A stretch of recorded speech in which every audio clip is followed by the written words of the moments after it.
نکاح مسنون کے باقی 3 طریقے کو اللہ کے نبی صلی اللہ علیہ وسلم رد کریں. جب سے اسلام آیا سوائے نکاح مسنون سے باقی کے 3 کو جو ہے رد کرے. یہ نکاح مسنون جو ہے آج بھی وجود میں ہے مہر ادا کرنے کے بعد. یہ 4 طریقے تھے. اللہ کے نبی صلی اللہ علیہ وسلم کا پہلا نکاح کس طرح سے ہوا؟ اسی طرح سے ہوا. نکاح ہے مسنون کے حساب سے آپ صلی اللہ علیہ وسلم نے پہلی نکاح کی تھی. اور نکاح سے کون سے چیز دور ہوتے ہیں ہمارے سے؟ ہماری خواہشات کو ہم دور کرنے والے ہو جاتے ہیں نکاح سے. لیکن آج اگرچہ نکاح کرنے کے بعد بھی ہمارے خواہشات غیر عورتوں سے نہیں بچتے تو یاد رکھیے گا آپ گناہ کبیرہ میں جا رہے ہیں. گناہ کبیرہ کی طرف آپ جا رہے ہیں. ایک شادی ہونے کے بعد دوسری شادی بولے تو نہیں کرتے. اور دیکھیے یہاں میں ماحول کی دیکھیں اسلام میں کتنے شادیاں تک اجازت ہے. بچہ بھی بول لیتا نہیں بولتا 4 شادیوں کی اجازت ہے. لیکن ہمارے معاشرے میں مسلمان کیا کہتے ہیں؟ خصوصاً خاتون، مرد تو مرد خاتون بھی کہتے کیا بول کے؟ ارے کیسا کرتے تمہیں 4 شادیاں کیسا کرتے بول کے. نہیں، اللہ کے نبی صلی اللہ علیہ وسلم جب یہ حدیث بولے تھے، کون سا؟ اسلام آیا ہوا تھا اور آپ صلی اللہ علیہ وسلم کو 1 سے زیادہ بیویاں بھی تھے. جب آپ نے عموماً کہتے ہیں علماء دین حضرت زینب بنت جحش رضی اللہ تعالی عنہا سے جب آپ کی نکاح ہوئی تقریباً 7 یا 8واں نکاح، اس وقت آپ صلی اللہ علیہ وسلم نے فرمایا النکاح من سنتی. آپ صلی اللہ علیہ وسلم اس سے پہلے نکاح اور بھی کر چکے تھے اور نکاح کرنا میری سنت ہے بول کے امت کو نصیحت بھی کرتے ہیں. تو یہ پہلے نکاح کے تعلق سے نہیں بلکہ اس سے زیادہ نکاح کے تعلق سے بھی بات آ جاتی ہے. جو استطاعت رکھتا ہے، قرآن کیا کہتا ہے؟ قرآن میں اللہ تعالیٰ فرماتے ہیں سورہ نساء سورہ نمبر 4 کی آیت نمبر 3 میں اللہ تعالیٰ فرماتے ہیں اگرچہ آپ ڈرتے ہیں کہ آپ عدل و انصاف نہیں کریں گے، یعنی یتیم بچوں کے تعلق سے بات آتی ہے یہاں پہ، تو آپ کو اجازت ہے کہ آپ 2 3 یا 4 بھی آپ نکاح کر سکتے. ہمارے معاشرے کو کمپیئر کیجئے. اگرچہ میں شادی شدہ ہوں، اگرچہ میں اب جا کے میں دوسری نکاح کرنے والا ہوں بول کے بول دیوں تو اب کیا بولتے جی؟ فیس بک میں ایک پوسٹ ڈال دیتے مول صاحب جابر از ڈوئنگ سیکنڈ نکاح ناؤ رائٹ ناؤ. بدنام کر دیتے. کون کرتے ہیں؟ غیر مسلمان نہیں کرتے. کون کرتے ہیں؟ مسلمان کرتے ہیں. تو کیا یہ قرآن کے خلاف جا رہے ہیں؟ دوسرا نکاح کے لیے تو قرآن کے خلاف میں جا رہے ہیں. میرے ماؤں بہنوں، میں آپ تک آ رہا ہوں، برا مت سمجھیے گا، میں آپ تک آ رہا ہوں، آپ کو اس بات کو اور تفصیلات کے ساتھ سمجھانے جا رہا ہوں. دوسرا نکاح کرنے میں ہم لوگ اتنے جھجکتے ہیں ماحول کو دیکھ کر، لیکن اگرچہ وہ کوئی سیکنڈ سیٹ اپ رکھ لیا تو کیا پسند کرتے ہیں؟ اگرچہ سائیڈ میں جو کچھ بھی کر لے تو کچھ بھی نہیں، میرے پاس جو ہے خاتون کو نہیں شیئر کرنا.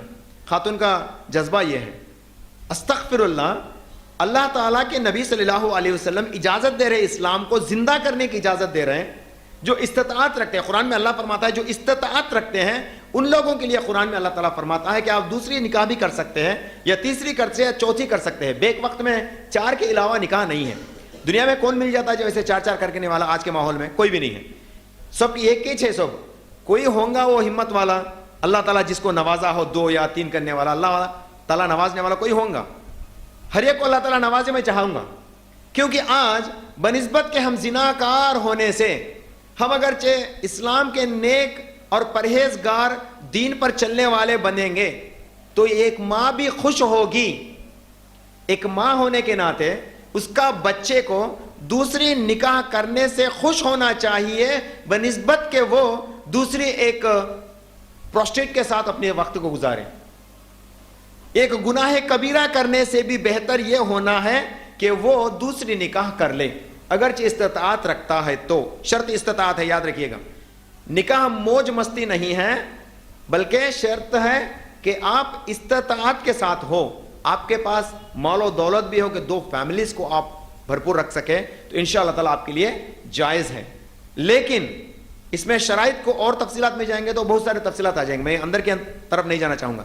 لیکن یاد رکھیے گا آپ کے شوہر گناہ کبیرہ بن کے گنہگار بن کے جہنم میں جانا آپ پسند کرو گے یا آپ کے ساتھ انشاءاللہ تعالیٰ جنت میں جانا پسند کرو گے؟ یہ انہی کے اوپر چھوڑ دے رہا ہوں، یہ خاتون کے اوپر چھوڑ دے رہا ہوں جو ٹھکراتے ہیں یہ کہاں اسلام لا کے امپلیمنٹ کرتے بول کے. آپ کو اسلام نہیں معلوم تو آپ سیکھو اسلام کو، یہ آپ کی کمزوری ہے. زنا کرنے سے بھی افضل یہی ہے کہ آپ دوسرا نکاح کر لیں. زنا سے بچنے کے لیے استطاعت ہوتے ہوئے اس کو سائڈ میں رکھو. اور نیکسٹ دیکھیے نکاح ہمارے لیے کتنی آسانیاں پیدا کرتا ہے. جو اللہ کے نبی صلی اللہ علیہ وسلم بشارت سناتے ہیں آدھا دین کا حق آپ ادا کر دیے جیسا, باقی آدھے دین کے لیے آپ جد و جہد کرو. بولے باقی آدھا دین کیا ہے؟ پورے طریقے سے اس بیوی کا بھی احتیاط کرنا, اس کی قدر کرنا, اس کو عزت دینا. کتنے بڑے مرحلات ہیں اس میں. اگرچہ اس کے اوپر بولنے لگیں گے تو یہ خواتین کے حقوق بن جائیں گے, وہ ایک الگ topic, some other time will come انشاءاللہ اباؤٹ اٹ. تو خاتون کے لیے پورے حق ادا کرنا اس کے دین کی ذمہ داری ہے. دوسری حصہ ذمہ داری کا ہے. تیسرا, کون سا نکاح افضل ہے؟ اللہ کے نبی صلی اللہ علیہ وسلم فرماتے ہیں جو نکاح آسانی ہو, جس نکاح کے اندر آسانی ہو وہ سب سے اچھا نکاح ہے. بولے آسانی کس کے لیے؟ کرنے والا کیسے بھی کرتا.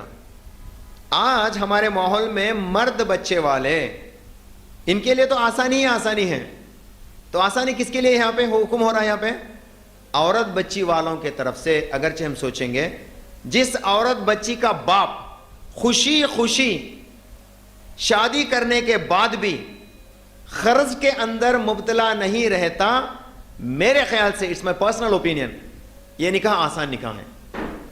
آسان نکاح کا مطلب آج کے ماحول میں اکارڈنگ ٹو می, ایسا عورت بچی کے ماں باپ شادی کرنے کے بعد بھی بغیر کوئی قرضہ خوشی خوشی سے ہیں, سمجھو کہ وہ نکاح آسان گزرا. سبحان اللہ, یہ بالکل آسان گزرا ہے. بغیر قرضہ کے کوئی بھی نکاح نہیں ہو رہا جہاں تک میرا علم ہے. اس معاشرے کے اندر بغیر قرضہ کے کوئی بھی نکاح نہیں ہو رہا. اور یہ قرضہ ہوتے کیوں؟ ہم جب کنڈیشنز کو پیش کریں گے, مرد بچے والے آ کے کنڈیشنز رکھیں گے, تو تب چاہے آپ کنڈیشنلی کنڈیشن کو رکھو یا ہنستے مذاق سے کنڈیشن کو رکھو, آپ کنڈیشن سے رکھو یا ہنسی ہنسی میں آپ باتوں کو بول دو, دونوں برابر ہے, دونوں گنہگار ہیں. کنڈیشن رکھ کے اصول کرنا یہ گناہ گار, ہنسی مذاق میں ڈال کے ہمارا بچہ باہر نہیں جاتا جی, گاڑی سے جاتا جی, انہیں بچپن سے اس کی عادت یہی ہے, ایسا بول کے بتا دینا, یہ انڈائریکٹ ہے, یہ بھی اتنا ہی گنہگار ہے. کیا ہے نکاح؟ اللہ کے نبی صلی اللہ علیہ وسلم کی طریقہ کیا تھی نکاح کی؟ ایک صحابی کا واقعہ آتا ہے, حضرت عبد الرحمن بن عوف رضی اللہ تعالیٰ عنہ. حضرت عبد الرحمن نے جب نکاح کیا تو آپ سویرے سویرے نکاح کے بعد after first night when he come to market, اللہ کے نبی صلی اللہ علیہ وسلم نے دیکھا عبد الرحمن آپ کے گریباں کے اوپر یا سمجھو کہ لنگی کے اوپر کوئی پھول کا دبا ہوا نشان باقی ہے. تو آپ صلی اللہ علیہ وسلم عبد الرحمن سے دریافت کرے, عبد الرحمن کیا ہوا, کیا ماجرا ہے؟ عبد الرحمن رضی اللہ تعالیٰ عنہ فرماتے ہیں میں نے نکاح کیا ہے اللہ کے نبی صلی اللہ علیہ وسلم. سنیے, اللہ کے نبی کو معلوم بھی نہیں تھا. عبد الرحمن بن عوف جب مدینہ میں داخل ہوئے تو آپ نے نکاح کیا, اور مدینہ اس وقت کتنا بڑا شہر تھا, کیا تو حیدرآباد سکندرآباد جیسا ادھر سے ادھر جانے کے لیے, نہیں تو پٹھان چلو سے حیات نگر تک جانے تک بھی نہیں تھا فاصلہ, ایک جگہ پہ رہتے تھے. لیکن نکاح ہو گیا. حضرت کس کا؟ حضرت عبد الرحمن بن عوف کا نکاح ہو گیا. اللہ کے نبی صلی اللہ علیہ وسلم کو کانوں کان خبر نہیں تھی. سوچ سکتے ہیں نا بات آپ, یہ نکاح کو بولتے ہیں نکاح مسنون. ایسی نکاح جس کے اندر آسانی ہو, اس کو بولتے ہیں نکاح مسنون. ماحول کے حساب سے, کلچر کے حساب سے بہت سارے چیز آگے پیچھے ہوتے رہتے, اس کو بھی آپ ذہن میں اتاریے.